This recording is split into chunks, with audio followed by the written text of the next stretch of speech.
देखें। हेलो दोस्तों, math with Salim channel पर आपका स्वागत है। हम क्लास 10th का चैप्टर नंबर 4 पढ़ रहे हैं, द्विघात समीकरण। इसमें सवाल है हमारा, एक संख्या तथा उसके व्युत्क्रम का जो जोड़ है वो है 6 सही 1/6। तो वह संख्या निकालना है। ठीक, पिछले कल भी शायद कराया था इसमें का एक सवाल, आज का फिर करा दे रहे हैं। तो हल देखें। सबसे पहले एक संख्या मान लो आप, तो माना संख्या x है। माना संख्या x है। क्या संख्या मान ली हमने? x है।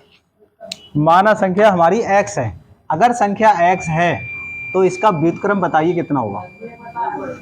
तब इसका व्युत्क्रम तो व्युत्क्रम का मतलब होता है 1/x। कितना होगा इसका व्युत्क्रम? 1/x होगा।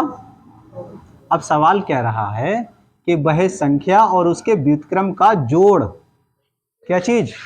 वह संख्या और उसके व्युत्क्रम का जोड़ कितना है? 6 सही 1/6 है। तो इसका मतलब ये है कि x प्लस 1/x मतलब वह संख्या x, इसका व्युत्क्रम 1/x का योगफल का मतलब जोड़ कितना है? ये 6 सही 1/6। अब यहाँ पे लेंगे आप x एलसीएम, तो इससे डायरेक्ट इसकी गुणा कर लो, x² प्लस 1। और यहाँ देखो 6 छंग 36, 36 में 1 जोड़ लो, इससे इसकी गुणा होती है और ऊपर वाला जुड़ता है। ध्यान सुनो, 6 सही 1/6 है ना, इसका मतलब है ये है 6 प्लस 1/6। ये जो चीज है इसका मतलब है 6 प्लस 1/6। अब देखो 6 छंग 36 में 1 जोड़ लो, 37/6। तो यहाँ हो जाएगा 37/6। अब क्रॉस मल्टीप्लाई करेंगे, इस वाले की इससे कर लो और इस वाले की इससे कर लो। बताइए 6 की x से करेंगे 6x, 6 की 1 से करो 6, और 37 की फिर x से करो 37x। 37x को आप इधर ले आइए, प्लस का है तो इधर आके माइनस का हो जाएगा, और प्लस का ये 6 बराबर 0। गुणनखंड बताइए, बताओ कैसे होंगे। बहुत आसान है, कुछ नहीं करना। देखो 6 की गुणा 6 से कर लो, कितने हो गए? और 36 एकम कर लो, फिर 36 एकम 36, 36 और 1 37। बस ये होगा सिस्टम इसमें, और कुछ नहीं। 6 की 6 से गुणा कर लो, 6 छंग 36, और 36 एकम कर लो। यहाँ पे समझ में आया? तो बताइए क्या आएगा? 6x²। बड़ी संख्या यहाँ पे 36 है, तो 36 के साथ आप x लगा दो और 1 के साथ भी x लगा दो। अब चिन्ह की बात आती है। हमने क्या बताया था? जो निशान यहाँ पे है दिखा, वो यहाँ पे यहीं पे खींच लाओ, इसे यहाँ से इधर खींच लो, आ गया। अब हमें 37 लाना है। अब बताओ यहाँ पे माइनस आएगा या प्लस? माइनस आएगा, बिल्कुल ठीक है, क्योंकि माइनस माइनस के जुड़ जाते हैं। तो प्लस का 6 बराबर 0। हैदर बताओ इसमें से कितना कॉमन है? बहुत दिनों में आए हैं आप, आज बता के छोड़ेंगे आप। एक्स कॉमन लिंक, बिल्कुल, बहुत बढ़िया, ठीक है। इसके अलावा देखें, एक ऐसा पहाड़ है जिससे दोनों कट जाएंगे, 6x, बिल्कुल सही है, 6x है, बिल्कुल सही बताया। तो यहाँ पे क्या आएगा? x और 6 छंग 36, 6 छंग 36, 6 कम 6, 6 छंग 36, तो x माइनस 6 यहाँ पे हो गया। शांत हो, मैं सबसे पूछ लूंगा। आप बताइए, बताओ यहाँ पे कितना कॉमन है? माइनस और कितना? 1, बिल्कुल सही है। माइनस का 1 कॉमन है क्योंकि प्लस लाना है हमें, तो यहाँ आ जाएगा x माइनस 6 बराबर 0। x माइनस 6 बिल्कुल बाहर ले लो, तो क्या आएगा बताओ? 6x माइनस 1 बराबर 0। जब x माइनस 6 यहाँ होगा 0, x का मान कितना आएगा? 6 आएगा। और जब 6x माइनस 1 बराबर 0 होगा, तो यहाँ पे देखो 6x बराबर होगा 1। तो आप बताइए x का मान कितना होगा? क्या नाम है? इरम, अनम। चलो कोई बात नहीं, इरम ही रहने दो। इरम बताओ क्या आएगा?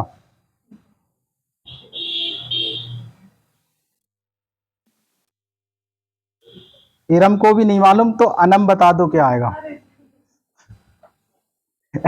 एक्स इसके बटे में आ जाएगी, ये जो संख्या है ना, ये संख्या है इसके बटे में आ जाएगी। ठीक है, जब कभी भी ऐसी संख्या आ जाए तो ये जो संख्या होती है वो दूसरे वाले के बटे में आती है, हमेशा याद रखो। जैसे मैं यहाँ लिखूँ 7x बराबर 4 लिखूँ तो x का मान आएगा 4/7। ऐसे ही मैं यहाँ लिखूँ 5x बटे 9 लिखूँ तो इस x का मान आएगा 9/5। समझ में आई बात। और यहाँ पे मैं यहाँ लिखूँ 3x बराबर, यहाँ पे मैं 2 लिखूँ तो x का मान आएगा 2/3। समझ में आया। तो अब ध्यान रखो इस चीज को, तो x का मान कितना आ जाएगा 1/6। ठीक, देखो बताएंगे नहीं पूछेंगे नहीं तो फिर आपको समझ में कैसे आएगा, पूछना तो पड़ेगा हमें। तो बहे संख्या क्या है, बहे संख्या या तो 6 है या फिर 1/6, दोनों ही सही है। तो बहे संख्या 6 या 1/6 है, उतारो। 1/6 का व्युत्क्रम 6 होगा। ठीक है, दोनों ही तरीके से सही है।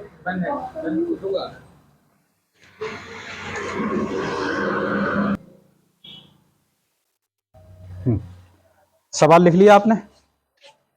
क्रमागत समीकरण द्वारा व्यक्त करो, केवल समीकरण ही बनाना है अब यहाँ पे है, समीकरण द्वारा व्यक्त करो। चलो मैं यहाँ पे लिख दे रहा हूं, मान भी निकालो है, मान भी निकालिए, मान भी निकालेंगे अपने,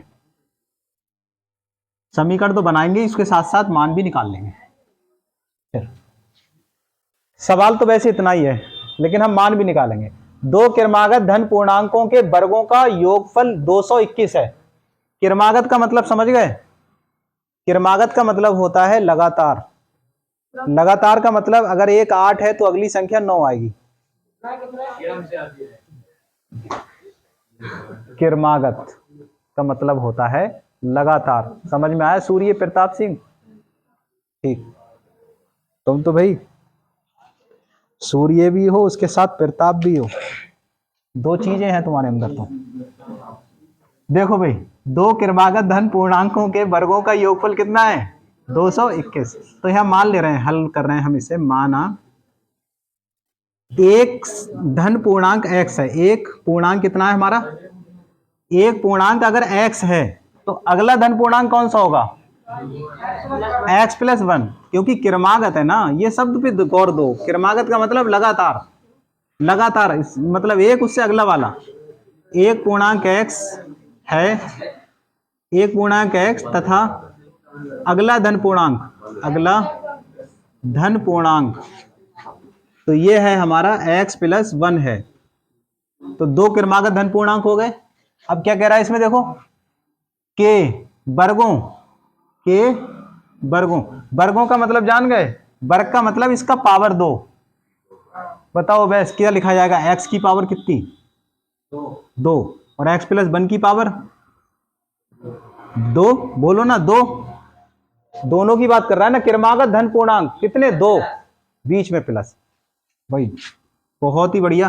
और इधर क्या आएगा ये बता दो आप अंशुल, यहां क्या आएगा 221, कितना आएगा 200, योगफल जो है वो 221 है। समझ में बात आई। तो यहां देखें x² प्लस प्लस, आप बताइए इसका फार्मूला, x+1 का होल स्क्वायर याद है, नहीं याद दिव्यांश? x² प्लस 1 का वर्ग, ठीक है, और प्लस 2x और 1, बिल्कुल सही बताया इन्होंने। x² प्लस x², 1 का वर्ग कितना होता है अलीशा, 1 होता है, ठीक, और इनकी गुणा कितनी आएगी 2x, बहुत बढ़िया, 2x आएगी बराबर 221। देखो x², 2x², ठीक। तो यहाँ पे देखा 2x और प्लस का 1 और 221 आप इधर ले आइए, बिल्कुल झिझका ना करें, साफ साफ उत्तर दें। 221 बराबर 0, तो ये आएगी वैल्यू 2x² प्लस का 2x। 221 में से 1 रुपया घटा दो, ये वाला कितना आएगा 220 बराबर 0। 2 से भाग दे दो, अगर 2 से सब कट रहे हैं तो भाग दे दो, कट रहे हैं सब, 2 एकम 2, 2 एकम 2, 2 से 11 एकम, हाँ, तो 2 एकम 2 x², 2 एकम 2 मतलब सिर्फ x और माइनस 1 1 0 बराबर 0। अब इसके 110 के हम गुणनखंड कर लें। 11 दहाई कर लें, 110 को कर लें 11 दहाई 110। अगर ऐसे ही जल्दी हो जा रहा है तो ऐसे ही मौखिक कर लिया करो। 11 दहाई 111 में से 10 घटे 1 बचा। नदीम बताओ यहाँ पे क्या लेंगे? स्क्वायर प्लस कितना लेंगे, कौन सा वाला? 11x लेंगे। ठीक है, ठीक है। आप बताइए यहाँ क्या लें? अब यहाँ कितना लें और काय का लें? x माइनस, अरे ये 11 वाला संख्या आ गई, अब यही तो बची 10। रहन दिया करो, तुम्हारा क्या नाम है? संदीप, तुम रहन दिया करो। इतना कॉमन बताओ यहाँ से। x बताओ, नितेश कराओ इस पूरे को हल। ठीक, x प्लस 11, फिर माइनस के 10 कॉमन, x प्लस 11। ठीक है, ठीक है, बहुत बढ़िया। ठीक है, आप बताइए। आप आयरन मैन कोई बात नहीं, आर्यन बताइए।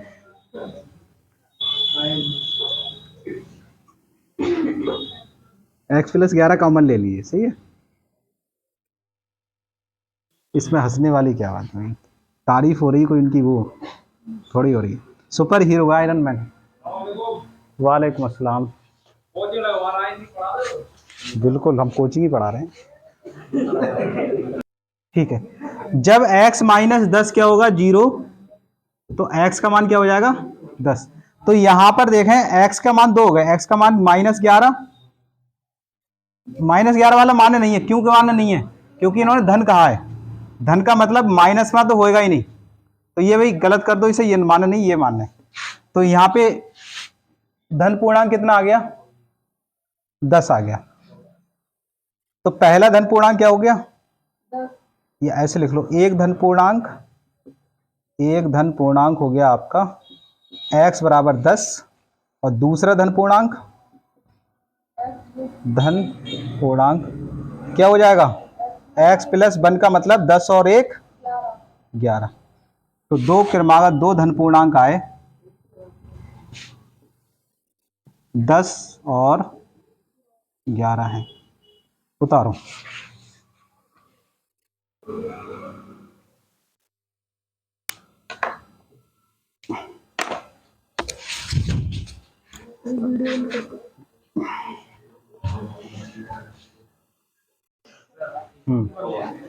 सही।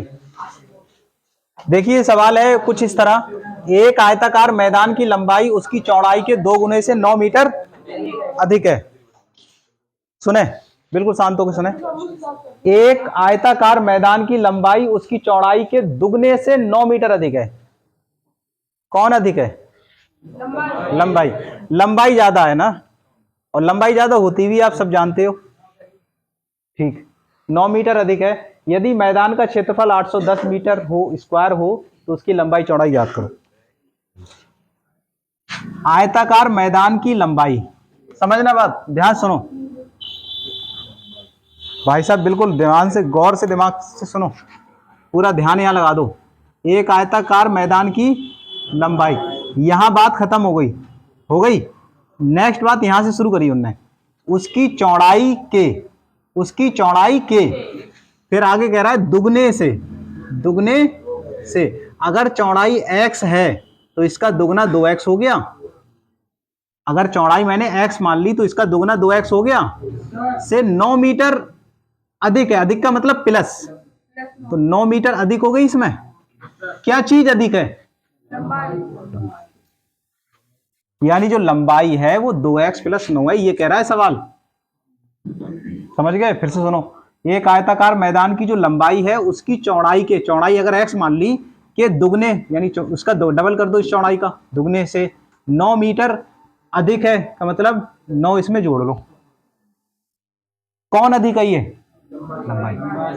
चौड़ाई में दुगने में 9 जोड़ दो तो लंबाई के बराबर हो जाएगा, ये कह रहा है सवाल। तो किसे x मानोगे बताओ? चौड़ाई को। तो हल करेंगे, हाँ ठीक। तो यहां पे हल कर रहे हैं, माना आयताकार आयताकार मैदान की चौड़ाई x मीटर है,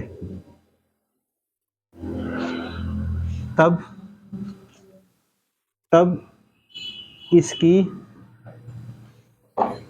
लंबाई कितनी होगी? दुगने से 9 मीटर अधिक। तो इसकी लंबाई 2x प्लस 9, ब्रैकेट में बंद करो, लिख दो फिर मीटर, ये होगी। अब आपको यहाँ पे चौड़ाई भी मिल गई और यहाँ पे आपको लंबाई मिल गई, लंबाई चौड़ाई दोनों मिल गई सवाल में, तो क्षेत्रफल मिल जाएगा। ठीक है, तो फिर आगे लिखते हैं मैदान का क्षेत्रफल। मैदान का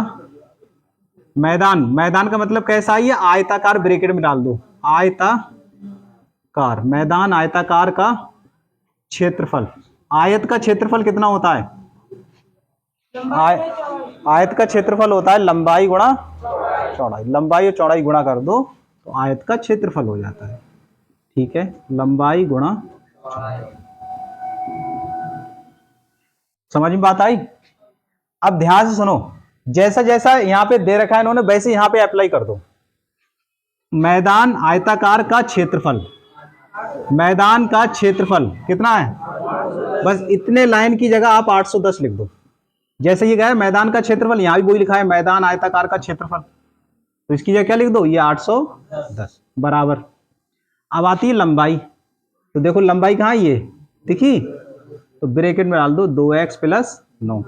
अब आगे गुणा का निशान है, फिर है चौड़ाई, केवल x लिख दो, ब्रैकेट लगी तो ये गुणा में ही माने जाएंगे। अब गुणा करो इधर को, 810 बराबर x की 2x से गुणा करो, 2x स्क्वायर, 9 की x से कर लो 9x। 810 को उधर ले जाओ, इसे उधर ले जाओ, जीरो बचा यहाँ, 2x स्क्वायर प्लस के 9x माइनस 810। अब ऐसा करो, ये जीरो उधर लिख दे और इस संख्या उधर लिख ले, कोई फर्क नहीं है। ठीक है, जीरो उधर हो या इधर हो क्या फर्क पड़ता है? कोई फर्क पड़ता है? कोई नहीं पड़ता। इसकी गुणा करो, 20 के बराबर लाओ, करो भी गुणा, 2 की गुणा करो 810 से, और कितने के बराबर लाना? 9 के। गुणा मत कर देना, अभी इसके कर लो। देखो ऐसा कर लो, 810 है, 810 का मतलब एक जीरो तो है ही, तो एक जीरो का तो 10 हो गया। अब यहाँ क्या बचा? 81 बचा बाबूजी। क्या बचा यहाँ पे? 81। 81 और इससे बन रही कहानी, तीनों से नहीं बन रही, तो 81 को लिख लो, 9 नेम 81 गुणा 10। अब देखना ये दो भी शामिल कर लो, अब बनी इनके गुणनखंड बने, देखो दो संख्या बनाओ, 9 आना चाहिए। 10 दूनी 20 नहीं बनी है, 9 नेम 81 बहुत हो रहे हैं, और करना पड़ेगा तो और कर लो। 2 गुणा 9 को लिख लो 3 गुणा 3, और इस 9 को भी 3 गुणा 3, 10 को लिख लो 5 गुणा 5। अब करो गुणनखंड, दो संख्या बनाओ जिसका डिफरेंस जो है वो 9 आए। 2 3 6 और 6 पंजे कितने हो गए? 6 पंजे 30, और यहाँ देखो 3 3 9 3 27, तो बहुत हो गए। 6 पंजे 30, 30 की 3 से और कर लो, 30 3 90, और 3 3 9 पंजे 45, 9 फिर भी नहीं आए, हटाओ। ऐसा करो 3 3 ले लो सारे, 3 3 9 3 27 3 81, 25 दूनी 50, नहीं बनी तो 5 3 15, 5 3 15, और 15 दूनी 30, और ये देखियो 3 3 9 3 27, 15 दूनी 30, और 3 3 9 3 27 पंजे 85, नहीं 27 पंजे तो बहुत हो गए, 100 से ऊपर गए। बन नहीं रही कहानी, बनेगी, रुको थोड़ा पॉज करना मोबाइल को।